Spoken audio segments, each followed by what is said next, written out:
আজকে আমি দেখবো কতটা মুশকিল সারাদিন শহরের মধ্যে 100 টাকায় কাটানো।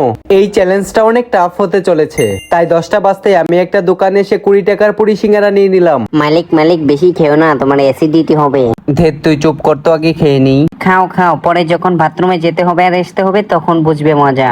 আর 20 টাকা হিসাবে এই জিনিসটা খেতে কিন্তু আমার ভালোই লাগলো। এবার কিন্তু আমার কাছে মাত্র 70 টাকা বেঁচে ছিল। এরপর বাকি 70 টাকা নিয়ে চলে গেলাম জুসের দোকানে। এখানে জুসের চেয়ে বেশি গুটকার প্যাকেট ছিল।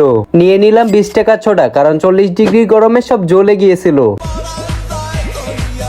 এরপর আর বেঁচে ছিল 50 টাকা। এরপর চলে আসলাম একটা দোকানে আর নিয়ে নিলাম 20 টাকার একটি কেক। আর এটা খাওয়ার পরও আমার খিদে মিটলো না, তাই একটা লো কোয়ালিটির দোকানে এসে শুধুমাত্র ভাত নিয়ে নিলাম। গাইস, সবকিছু থালাতে দিয়ে দিয়েছে। মালিক মালিক তুমি যে এতগুলো খাবার নিয়েছো টাকা আছে তো? সত্যি বলতে ভাতটা খেতে আমাকে মোটামুটি লাগলো। এরপর খাওয়া দাওয়া শেষ করে দেখি আমার কাছে শুধুমাত্র 20 টাকা পড়ে আছে, কিন্তু বিল হয়েছিল 50 টাকা। আমি বাসন মাজি, তোমরা সাবস্ক্রাইব করে দাও।